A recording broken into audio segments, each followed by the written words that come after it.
Kenisha ரவிமோகனை விட்டு பிரிஞ்ச செய்தியை அவங்களே ஒரு போஸ்ட் மூலயமா அனௌன்ஸ் பண்ணதை தொடர்ந்து ரவிமோகன் அவர்களும் ஒரு சில விளக்கங்களை கொடுத்திருக்காரு. உண்மையாலே அவருடைய அந்த பேட்டியை பார்க்கும்போது கஷ்டமா தான் இருக்கு. அவர் என்னெல்லாம் சொல்லியிருக்காரு அண்ட் கெனிஷா எதனால இந்த முடிவு எடுத்தாங்க இது எல்லாத்தையுமே கூட சொல்லியிருக்காங்க. தொடர்ந்து வீடியோஸ்ல பார்க்கலாம். அதுக்கு முன்னாடி இது வரைக்கும் யாரெல்லாம் நம்ம சினி சமூகம் சேனலை சப்ஸ்கிரைப் பண்ணலையோ அவங்க எல்லாரும் மறக்காம சப்ஸ்கிரைப் பண்ணிடுங்க. கூடவே பக்கத்தில் இருக்க பெல் ஐக்கானையும் மறக்காம பிரஸ் பண்ணிடுங்க. கெனிஷா அண்ட் ரவிமோகன் இவங்க ரெண்டு பேரும் கிட்டத்தட்ட 2 வருட காலமா ஒன்னா தான் சுத்திட்டு இருந்தாங்க. இந்த நிலையில கெனிஷா இதுக்கப்புறம் நான் வந்து தனிமையை விரும்ப போறேன், என்னை வந்து ரொம்பவே டார்ச்சர் பண்ணிட்டீங்க, சோஷியல் மீடியா என்னை எந்த அளவுக்கு புல்லிங் பண்ண முடியுமோ அந்த அளவுக்கு பண்ணியிருக்கீங்க, உண்மையாலே என்னால் ஏற்றுக்கவே முடியல, மனசு ரொம்பவே கஷ்டமா இருக்கு, நான் யாருக்காக வந்தனோ அவங்க யாருமே என்னை புரிஞ்சுக்கலன்னு நினைக்கும் போது ரொம்பவே மனசு கஷ்டமா இருக்கு, ஓகே நான் வந்து சென்னை விட்டு போறேன் அப்படின்னு சொல்லி ஒரு 3 பக்கத்துக்கு ஒரு போஸ்ட் ஒன்று போட்டிருக்காங்க. ஒரு மனுஷனை எந்த அளவுக்கு நோக்கடிக்க முடியுமோ அந்த அளவுக்கு நோக்கடிக்கிறீங்க. குறிப்பா நான் யாரையும் எதுவும் தப்பு சொல்ல விரும்பல, நான் அமைதியா விலகணும்னு நினைக்கிறேன், எனக்கு நிம்மதி ரொம்ப ரொம்ப முக்கியம், நிம்மதி இல்லாம நான் தவிக்கிறேன். So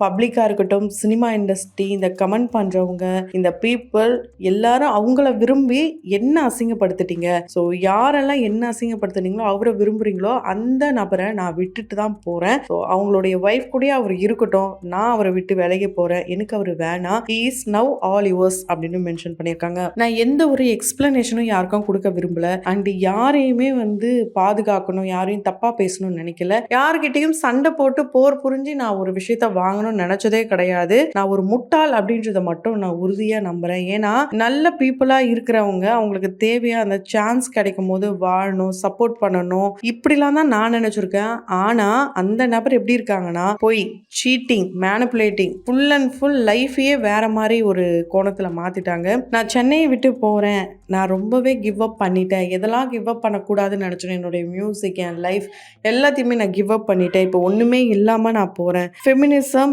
you own, happiness you last அப்படின்னு சொல்லி இந்த ஃபெமினிசத்தை மென்ஷன் பண்ணியிருக்காங்க. அது தொடர்ந்து லவ் யுவர் செல்ஃப்ன்றத ரொம்ப நல்லாவே ஸ்ட்ராங்காக சொல்லியிருக்காங்க. ஸோ ஆல்ரெடி அவங்களுடைய கடந்த கால வாழ்க்கை, அவங்களுடைய குழந்தை இறந்ததுல இருந்து அவங்க கணவர் செஞ்ச டார்ச்சர், அவங்க அப்பா அம்மா இறப்பு, இப்படி எல்லாத்தையுமே தாண்டி அப்படிப்பட்ட ஒரு நபர், அதாவது நான் ஒரு குடும்பமே இல்லாம இருக்கேன், எனக்கு ஒரு நல்ல குடும்பம் கிடைக்குதுன்னா இன்னொரு குடும்பத்தை எப்படி நான் பிரிச்சுட்டு வர முடியும், அப்படிலாம் நான் பஞ்சாலே கிடையாது, தயவு செய்து நீங்க இப்படிலாம் பேசாதீங்க, இப்படிலாம் பண்ணாதீங்க, என்னை விட்டுடுங்க அப்படின்ட்டு அவங்க கதறி இருந்தாங்க.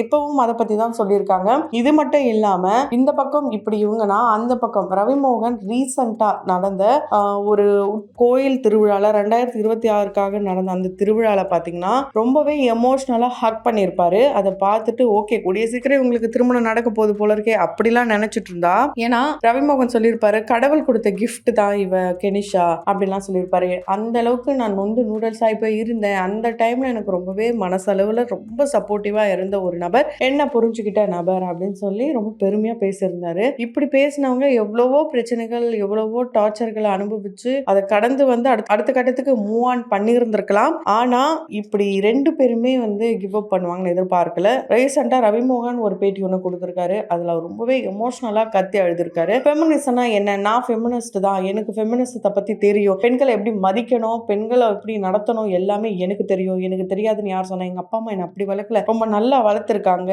என்னை பத்தி பேசுறதுக்கு தகுதி முதல்ல அவங்களுக்கு இருக்கா, கிட்டத்தட்ட 14 வருஷம் நான் பேசலையே, ஸோ என்னுடைய எக்ஸ் ஒய்ஃப், என்னுடைய எக்ஸ் கடந்த கால வாழ்க்கை எல்லாமே வந்து கூட தானே நான் இருந்துட்டு இருந்தேன், அப்படி இருக்கும்போது எப்படி வந்து இப்போ வந்து இப்படிலாம் பேச முடியுது, உண்மையாலே என்னை கொஞ்சம் கொஞ்சமா அப்படியே சுரண்டி சுரண்டி சுரண்டி சாகடிக்கணும்னு நினைக்கிறீங்க, ஆனா நான் சாக மாட்டேன், உங்க எல்லாரையுமே ஏதாவது ஒன்று பண்ணிட்டு தான் நான் சாகுவேன் அப்படின்ட்டு அவர் சொல்லியிருக்காரு. ரொம்ப மனசளவுல நொந்து போய் பேசுறாரு மட்டும் ரொம்ப நல்லா தெரியுது. எல்லாரும் சொல்ற ஒரே விஷயம் என்னன்னா, உங்களுக்கு 2 பசங்க இருக்காங்க, எதுக்காக அந்த அழகான குழந்தைங்களை விட்டுட்டு இப்படி போனீங்க அப்படிதான் சொன்னாங்க, உங்களுக்குலாம் ஒரு பாசமே இல்லை, எதுக்கு நீங்களா குழந்தை பெற்றுக்கிறீங்க, இப்படிலாம் பல பேரும் பல விமர்சனங்களை ரவிமோகன் மேல வச்சிருந்தாங்க. அதனாலதான் ரொம்ப ரொம்ப அப்செட் ஆயிருக்காரு. அவர் என்ன சொல்றாருன்னா, குழந்தைங்க மேல அன்பு இல்லையா, எனக்கு அவங்களுக்கு தெரியுமா அவங்களுக்கு என்ன பிடிக்கும் பிடிக்காது, எந்த அளவுக்கு அவங்க டே டு டே லைஃப்ல வந்து இருக்காங்க எல்லாமே எனக்கு தெரியும், அவன் என் சின்ன பையன் டெய்லி செஸ் விளையாடுவான், அவன் கூட நான் விளையாடுவேன், நான் அவனுக்காக தோத்து போவேன், அப்படி இருக்கும் போது என் குழந்தை ஜெயிக்கணுன்றதுக்காக நான் போராடிட்டு இருந்தேன், அது மட்டும் இல்லாம அவங்களுடைய ஸ்கூல் ஃபீஸ் 50 லட்சம் வருது ஒரு வருஷத்துக்கு, எல்லாத்தையும் நான் தான் கட்டிட்டு இருக்கேன், அப்படி இருக்கும்போது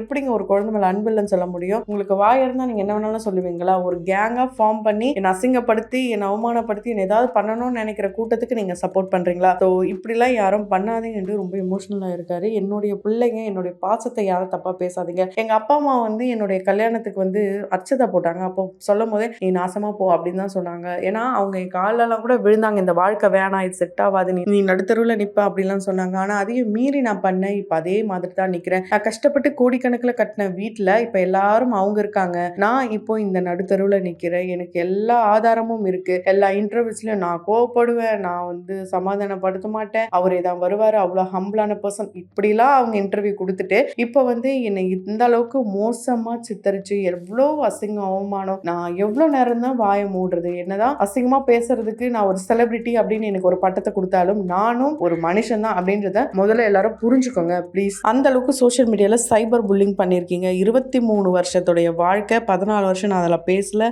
இருந்தாலுமே நான் என்னுடைய கெரியரை பார்த்துட்டு போகலாம். எனக்குன்னு ஒரு சப்போர்ட் வந்தது கெனிஷா. அவ என்ன அந்த அளவுக்கு புரிஞ்சுக்கிட்டாங்க. அப்படி இருக்கும்போது அவளையும் புள்ளி பண்ணி அனுப்பிச்சிட்டீங்க. அவங்க எங்க இருந்தாலும் நல்லா இருக்கட்டும். ஸோ திரும்பவும் அவங்கள ரொம்ப டார்ச்சர் பண்ணாதீங்க. என் வாழ்க்கையை நான் பார்த்துக்கிறேன். என்னால் நடிக்க முடியல. அந்த அளவுக்கு மன உளைச்சல்ல இருக்கேன். தயவு செய்து என்னை விட்டுடுங்க. நான் டைவர்ஸ் ஆனதுக்கப்புறம் கூடிய சீக்கிரம் திரும்ப வந்து நடிப்பேன். அந்த டைவர்ஸ் ஆகாத வரைக்கும் எனக்கு வந்து ரொம்பவே கஷ்டமா இருக்கு. அதுவும் இல்லாம என்னால நடிக்கிறதுக்கு கான்சென்ட்ரேட் பண்ண முடியல. அது மட்டும் இல்லாம நான் ஏன் சும்மா இருக்கணும்? நான் மனுஷன் தானே.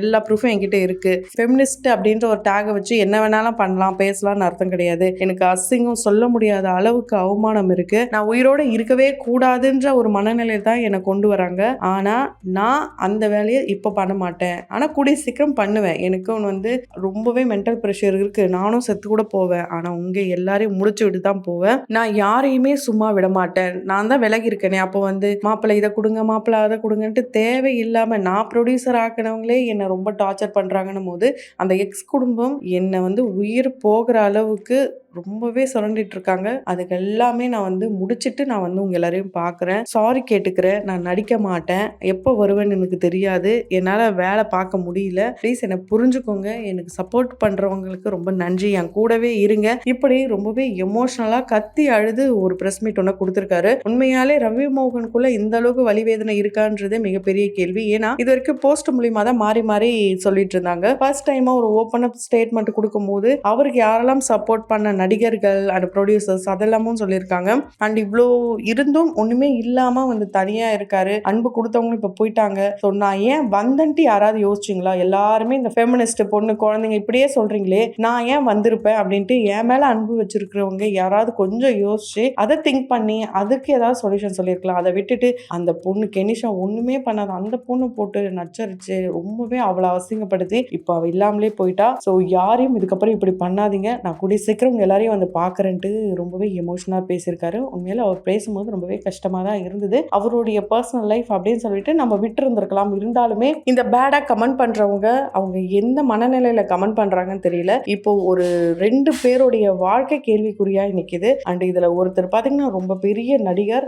ரொம்பவே முக்கியமான வேடங்களில் முக்கியமான படங்கள்லாம் நடிச்சிருக்காரு. ரொம்பவே ஹம்பிளான பர்சனாக பார்த்து நம்ம எல்லாரும் இப்போ ரொம்பவே பார்க்கவே பாவமான ஒரு பர்சனாக பார்த்துட்டு இருக்கோம். உண்மையாலே இதுக்கான சொல்யூஷன் அவர் கேட்ட மாதிரி டிவோர்ஸ் தான். அந்த டிவோர்ஸ் அவங்க பர்சனலாக எப்போ வேணாலும் கிடைச்சிக்கும். அது கிடைச்சதுக்கு அப்புறம் வந்து பிரஸ் மீட் கொடுக்கலாம். அது வரைக்கும் அவரை யாரும் தப்பா பேசாதீங்க. அண்ட் அவங்களுடைய மனநிலையை புரிஞ்சுக்கிட்டு ஒரு பிரைவசி 2 பேருக்குமே, கெனிஷாவா இருக்கலாம், ரவி மோகனா இருக்கலாம், 2 பேருக்குமே ஒரு பிரைவசி கொடுத்தா ரொம்பவே நல்லது. ஸோ இந்த ஒரு தருணத்தை பத்தி, அதாவது கெனிஷா சொன்ன அவங்களுடைய விஷயங்களும் ரவி மோகன் சொன்ன இவருடைய விஷயங்களும் என்ன நினைக்கிறீங்க? உங்களுடைய கருத்துக்களை கமெண்ட் பாக்ஸ்ல மறக்காம கமெண்ட் பண்ணுங்க. தொடர்ந்து வீடியோஸ்லாம் பார்க்கணும், அப்டேட்ஸ்லாம் தெரிஞ்சுக்கணும்னு நினைச்சீங்கன்னா உடனே நம்ம சின்ன சமூகம் சேனலை சப்ஸ்கிரைப் பண்ணிடுங்க. கூடவே பக்கத்தில் இருக்க பெல் ஐக்கானையும் மறக்காம பிரஸ் பண்ணிடுங்க.